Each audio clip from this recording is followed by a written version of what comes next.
ဒီမီဒီယာများမေးမြန်းနေတဲ့ကျွန်တော်တို့ TNL ကတင်လိုက်တဲ့တရုတ်ကြက်ချီနီရင်တန်းပြစ်ခံရမှုနဲ့ပတ်သက်ပြီးကျွန်တော်ပြောကြပါမယ်ကျွန်တော်တို့နိုင်ငံမှာ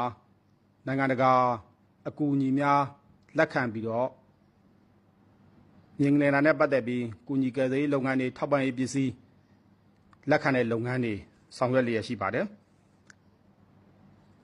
အဲ့ဒီနေရာမှာကျွန်တော်တို့သက်ဆိုင်ရာတန်ယုံစစ်တန်ယုံတွေကနေတဆင့်ဆက်သွယ်ပြီးမှကျွန်တော်တို့ဆောင်ရွက်တာမျိုးဖြစ်ပါတယ်အားလုံးကလည်းဒီလိုပဲဆက်သွယ်ဆောင်ရွက်နေကြဖြစ်ပါတယ်အခုဖြစ်ခဲ့တဲ့အဖွဲ့အနေနဲ့ဒီမြန်မာနိုင်ငံကိုရောသက်ဆိုင်ရာတန်ယုံစစ်တန်ယုံကိုကျွန်တော်တို့အကြောင်းကြားထားခြင်းမရှိဘူးဆိုတာတော့ပထမဦးစွာကျွန်တော်တို့သိရပါတယ်ဖြစ်စဉ်အနေနဲ့ကတော့ကျွန်တော်တို့ဖြစ်စဉ်နေရလဲနောင်ချိုမျိုးနယ်အုံမတီရွာအနီးမှာဖြစ်ခဲ့တာဖြစ်တယ်အဲ့ဒီနေရာမှာလဲဒီတပ်မတော်နဲ့ TNL အကြမ်းဖက်တောင်းကျမ်းသူတွေနဲ့ဒါ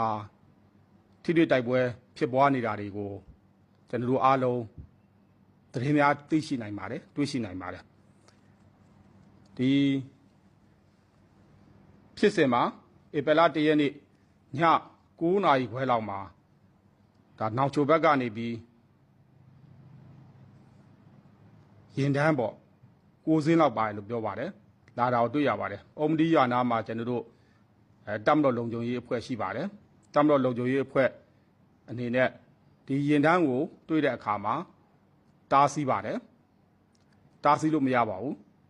ဒါမီတာ100လောက်မီတာ200လောက်အကွာကအတိုင်းမီးထိုးပြီးတားဆီးတယ်တားဆီးလို့မရမီတာ100လောက်အကွာမှာတော့ကျွန်တော်တို့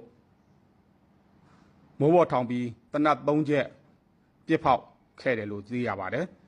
ဒါနဲ့နောင်ချိုဘက်ကိုပြန်သွားတယ်လို့ကျွန်တော်တို့အကြမ်းမြင်သိရပါတယ်ဒီနေရာမှာကျွန်တော်ပြောလိုတာကဒီဖြစ်စဉ်မတိုင်ပေါ့နော်ဒီဖြစ်စဉ်မတိုင်မီမှာလဲအဲ့ကုန်းလန်းကနေပြီးဝင်လာတဲ့တရုတ်နိုင်ငံကကူညီကယ်ဆယ်ရေးအဖွဲ့ရှိပါတယ် Blue Sky ကူညီကယ်ဆယ်ရေးအသင်းဖြစ်ပါတယ်ဒီအသင်းကနိုင်ငံတကာမှာလည်းလိုက်ပြီးကူညီနေတဲ့အသင်းဖြစ်ပါတယ်အဲ့ Blue Sky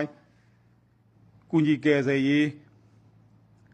တရုတ်နိုင်ငံအဖွဲ့ကမတ်လ31ရက်နေ့မှာကျွန်တော်တို့ထွက်ခွာလာပြီးတော့မတ်လ31ရက်နေ့ည10:00 နာရီခွဲလောက်မှာ